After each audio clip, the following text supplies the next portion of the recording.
worldwide. Y'all know what a cast off is. A cast off is being who you are, even when it's unpopular, when your thoughts and what you stand for is different than the crowd. You are a cast off. I'm on live on two different sites right now. I'm on YouTube and Facebook. Man, it's a couple things I want to talk about. I've been getting a lot of backlash in my inbox, and there been people asking me why I haven't discussed the Nolan Wells situation.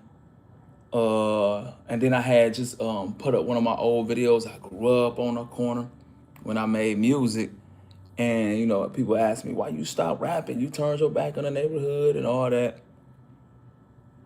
And a lot of people ask me, why do I say good morning and I'm not conscious, I need to be saying grand rising. And you know one thing I learned, man, one thing I learned, no matter what you do or don't do, somebody just ain't gonna like it. No matter what you do. Man, people ain't like Jesus, bro. Jesus raised the dead and preached, give and it will be given to you. Treat people you want to be treated. And guess what? Man, they hung him on the cross, bro. So whatever you do, somebody ain't gonna like it. And I got a lot of flaws, a lot of issues, but that ain't one of my issues. I never care. I ain't never try to fit in with the crowd. Never. That was like always my gift. Even when I made music and we started the whole cast off movement, being who you are, even when it's unpopular. And so I learned that at a very young age. And I remember I used to listen to Tupac, and Tupac spoke to me like a father figure. I never met him. I'm talking about through the music. Tupac had this song called Blasphemy. He said, there's 10 rules to the game, but I share with you too. No, niggas gonna hate you for whatever you do. Man, I took that to heart. I took that to heart, and I think that birth to be who you are, even when it's unpopular. And one thing I learned, man, we be trying to impress people, and no matter what you do, they just won't like you or be impressed. And while we chasing those people, we will lose and abandon the people who actually care about us. And so even when I made music, I knew I had a crowd who loved authentic storytelling, street music, passion music, reality rap. And a lot of people was like, man, you need to make a dance. Man, I'm not a dancer, bro. And I can't say it worked because I didn't succeed in music. Like, I failed ultimately. And people like, man, you left your mark. Listen, man, I wanted to go platinum. I wanted to win Grammys. And so I ain't reached that. So I failed. I became a regional big name in Toledo and the Northwest Ohio and around Ohio, but I failed. But I appreciate me feeling the way I felt, man. I stayed true to me. I ain't make up a whole bunch of lies and songs and all that. And so I think, man, I need to translate to life for real, because people just ain't gonna like you no matter what. And I believe majority of hate in the world come from this. And I know a lot of y'all gonna disagree with this. I know damn near everybody gonna disagree with this because I never heard nobody else say this. But from my personal experience, and I'm 45 years old, right? Majority of the hate in the world, or at least from my point of view, is because sex and who you want to date. For example, let me break it down to you. In my neighborhood, for example, right? If you had a lot of money, right? And the girls you want to date don't like you, but they like the broke dudes and they're impressed by the broke dudes, the dudes with the money will really hate the broke dudes and gossip about them like they the ones broke. And it's because the girls they want ain't impressed by them. They impressed by them dudes. And so they will really hate them dudes and bash the broke dudes to the girls just because they will charge them dudes to date them and have sex with them and go home and bang Ray Ray for free. And that will make a lot of people mad. For example, the rich dudes in the neighborhood to take a girl out, wine and dine and buy her expensive dinners and stuff like that. And she take the doggy bag home to Day Day. And that caused a lot of hate. Now, on the other hand, it could be dudes with no money. And they doing everything to impress this girl. And she be like, you broke nigga, where the ballers at? Then the broke dudes hate the ballers. And that's where a lot of hate come from.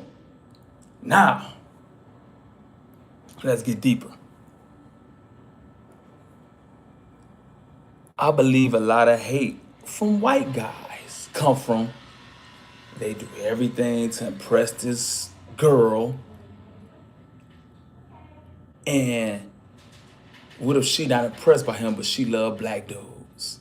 Now that guy hate them women and he hate the dudes that the woman he won't impress by them. And that cause a lot of hate.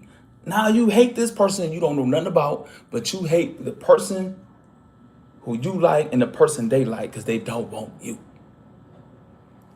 Now, let's get even deeper. Right? Say it's a big girl, right? And she like this type of dude, but this type of dude like a small girl. Now the big girl like, you ain't man enough for these thighs and go play with the chicken bones over there. Now you hate that dude because he like that type of girl, and now you hate the girl. On the other hand, it could be a slim girl, and it could be a thick girl. And the slim girl like this dude, but he only like big booties and big titties and thick girls. Now the slim girl like, you only want a girl because of her booty. You ain't look at the face and she fat. Now you hate that dude and you hate the girl who he like. That cause a lot of hate. I'm telling y'all, bro. I'm telling y'all, that's where a lot of hate come from. Man, they come from dating and who you want and they don't want you. I'm dead serious. Even in the rap game, when I did music, right? Say that you this lyrical, miracle, spiritual, super lyrical, right? And the people you trying to impress want to hear some simple mumble rap or a dance song. Man, you hate them people. That ain't real hip hop. And you don't make real hip hop. Man, that's where all the hate come from, bro. I'm telling you. That's in every aspect. That's in every aspect. For real. I'm telling you.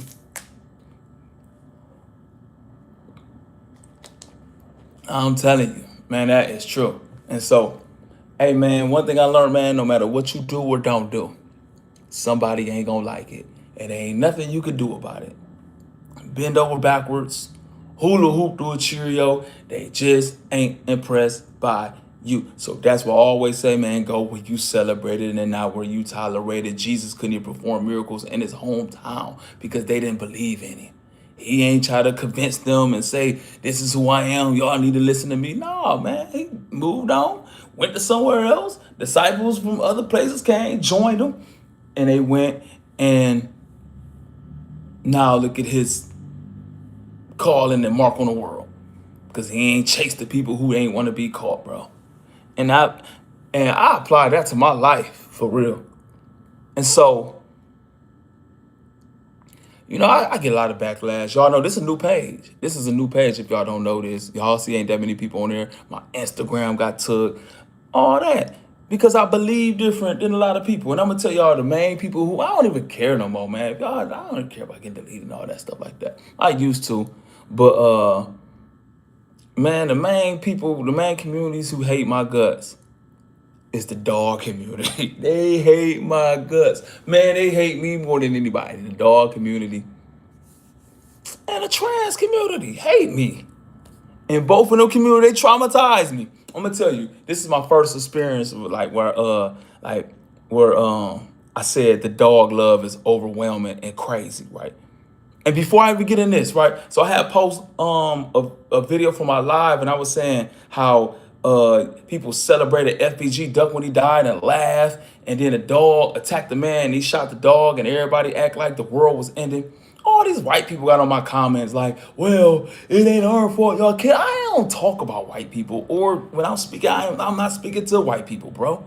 When I'm speaking from a man from the community speaking to his people how we need to do better and what we need to do to fix it. Not a whole bunch of playing like somebody need to do something. Anytime I say something need to be done, I go do it because I hate busters who say somebody need to do something and then give the responsibility to somebody else. No, when that hit your spirit like somebody need to do something, that's your calling and your purpose. But a lot of times we don't want what come with walking in your purpose because it's gonna be a whole bunch of criticism, whole bunch of lost time, lost money, backstabbing, a lot of hatred gonna come. And so we shift the responsibility to somebody else, and then we sit back and critique and judge how somebody else doing it when your lame self should have been doing it. Um, but anyway, so when I speak about how we love dogs more than black life in our community, I'm not asking for love for white people. I don't do that. Like I'm not a Black Lives Matter guy. Like why my life don't matter to you, white man? I don't even think about that. I think about us keeping the dollars in our own community, honestly, and boycott the foreigners for real, and own our own community and be self-sufficient and coach and teach our own kids. I'm not that guy like, hey, white man, teach us black history. No, teach our own kids black history. So that's where I come from. That's my thoughts. So I'm not that guy. So when white people get on the comments like, well, y'all kill each other, I'm not even talking to y'all. I'm talking about in our community how black people laugh at FBG Duck getting gunned down and praise King Von, and Little Dirt now. And then when the dog get killed, man, the black people was acting crazy like, oh, poor doggy. When have black people been this stupid over dogs? Man, when I grew up, man, I ain't saying this the right way. Man, dogs in the backyard, man, on the chain, man. Now dog life is worth more than black life in the neighborhood. And so, man, I coach basketball. Man, ain't no dads involved all like that. And them same dads, they walking the dog, man, training dogs. That's what I mean by that. That's what I mean by that. Like we place dog life over black life. That's what I mean by that. I'm talking about it's little black kids with nowhere to go, and it's dogs getting full course meals with booty shoes on, with the booties, the little shoes on, for real, getting their teeth brushed. And these little black kids out here starving. For real, man, there's women right now, bro, talking about fuck niggas, but laying in the bed with a dog butt naked, calling that her man. That's what I mean by dog life is worth more than black life. Only time we care about black life is when a white person kill a black person. And so with that being said, people ask me, man, hold on. Hello? Yes, sir. Yes. Uh, so with that being said, all right, I got that's my basketball team calling me. We got a game at 6. With that being said, what was I talking about? Yeah, all this dog love over black life. Only time we care about black life is when a white person kill a black person. And so they asked me why I ain't talk about the Nolan Wells situation and the Carmelo situation. Listen, man. Where was y'all at when my 20-year-old nephew get gunned down and nobody got arrested for it? Where were y'all at when y'all made songs about it and they cheered along to it when the North Side was talking about R.I.P. we killed them and oopty why they laughed? Y'all cheered along. Y'all cheered it on. And y'all worried about something that's happened on the other side of the country, bro, when we got kids getting killed, gunned down, 13, 14, 15 on our own city and nobody been arrested for it. But we know a black person did it, so we don't care. Just another nigga dead. Nobody don't care. But soon as something happen way over somewhere else and it become viral and somebody white do it and everybody Malcolm X. And y'all was smoking on Tuka cheering on King Von now. Man, stop that fake pro-black stuff, man. Y'all, and this is what, when people, like when I went back to hate, when white people hate, right? Y'all hate because y'all really like somebody and y'all get rejected by it. So when y'all get on here all this fake white hate, bro, y'all secretly love them. Y'all secretly want to be accepted by white people and they reject y'all. And that's why y'all become so lashing out like that. I don't think about them. I think about my community and rebuilding my community and spending my money at Powell's when I go get hair supplies and stuff like that, and go to a African American woman to get my stuff twisted and not buy Nigerians, and not going to Asians to go get hair supplies and buy black owned t-shirts and stuff like that and coach black kids in the black neighborhood, bro. But y'all talk black. As soon as y'all get $1, y'all go, man, it's just talk. Y'all don't support nothing black.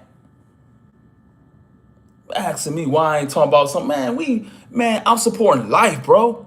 We coaching kids and feeding kids who ain't got food in the neighborhood. Man, I'm not about to go over there and wonder what happened to, I don't know. I ain't lived out there.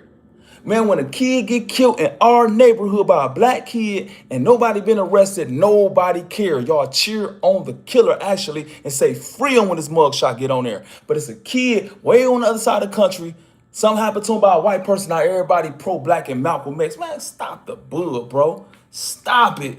Stop it. Stop it. Stop it. All this fake pro-black stuff. When you niggas get $1, y'all can't wait to go in the white neighborhood, bro. Y'all can't wait. And then they move away from there, and then y'all go chase them and move to that neighborhood and be fake pro-black and ask to be accepted. Man, they made a pro-white group. You niggas joined the group. Man, they can't get away from you niggas. Man, y'all chase them just to ask to be accepted, and I hate you. Go on with that. Asking white people to teach y'all black history. Man, teach your own fucking kids. Man, y'all kill me with that, bro. That fake pro-black, especially the celebrities who really just talk black. And they think white. No, they talk black, live white, and think green. Don't support no black-owned businesses, no black-owned clothing. Can't wait to get gay European clothing designers. Man, stop all that fake Grand Rising King. If you say Grand Rising to me, I block you automatically. For real. Man, I'm conscious of my words. Nigga, you just rap Little Dirk smoking on Tuka, bro. And then talking about I can't say good morning. Man, y'all niggas just rap my fofo, make sure all y'all kids don't grow. Tupac talking about killing kid, but you talking about some Grand Rising. Man, you don't get up out of here. Grand Rising, block. I don't say dread. I'm not dreaded anything as locks. Man, stop it, bro. Bob Marley introduced our culture to dreads and stuff like that. And he said, dreadlock rasta. Man, stop it.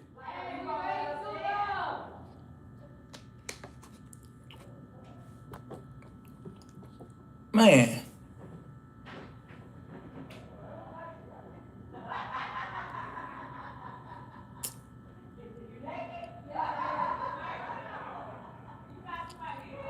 Man, my neighbor's loud as hell. Y'all hear that?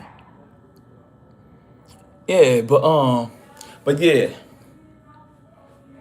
I gotta go in a minute. I gotta be out here at 5. But okay, back to the dog community, right? So my original issues with the dogs, I was in Cincinnati, Ohio, and so I've been in the community, even though I'm gang banging and rapping and everything up wrong on the sun. I still always cared about our community.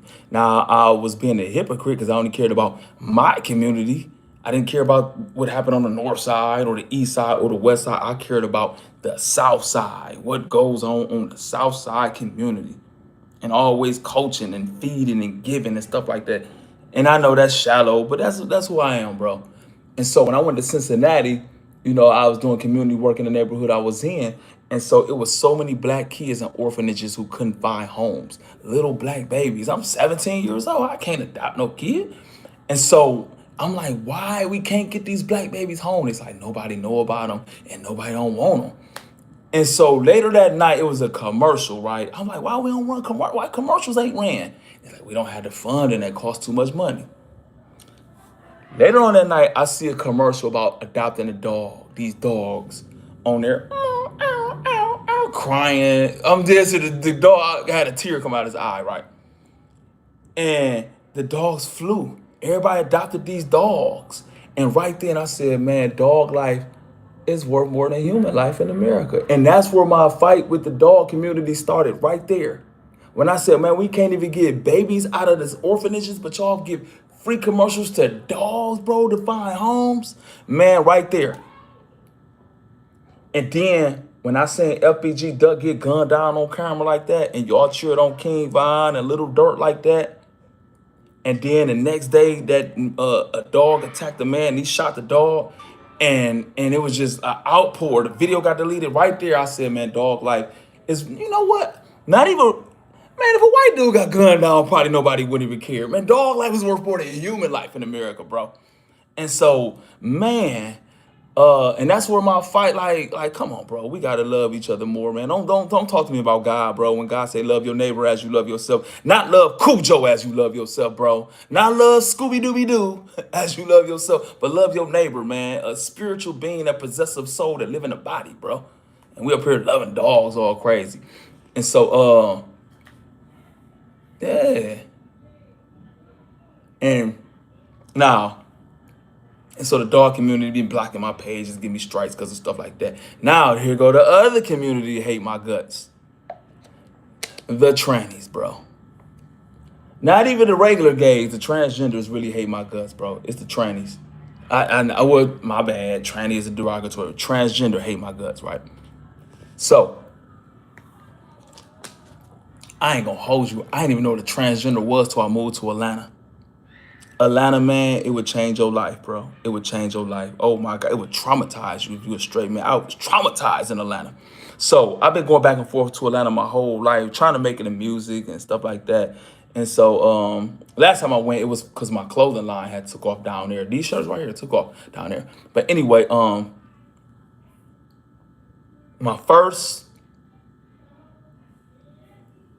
thing, like seeing the transgender thing up close, I want to say this was in oh 05, oh 06, right? So anyway, I know I told this story a lot. I know y'all, I know some, if y'all been tuning in, y'all heard the story a lot, right? So we going to this club. That's why I still with the clubs and stuff like that. Goodness gracious. Hey, I'll get back to y'all. I gotta go, man. We got a basketball game at 6. Man, my basketball team ain't gonna let me finish. They keep calling me like, I need a ride, coach. My mama ain't coming. Daddy ain't coming. And so I gotta get this ride, man. Catch me on the next live, man. One love, Prophet, aka said Watson, represent all the cast offs worldwide. And if I could leave behind anything, love your neighbor as you love yourself, man. I don't care how many scriptures you know. I don't care if you've been baptized 50 times. I don't care if the preacher hit your head and you fall out and catch the Caesar and 50 Holy Ghosts. Man, if you don't do the golden rule, treat people the way you want to be treated, man, I don't care about none of that, bro. Human life over dog life. I know I'm gonna get struck for that. But I'll be back. I'm out.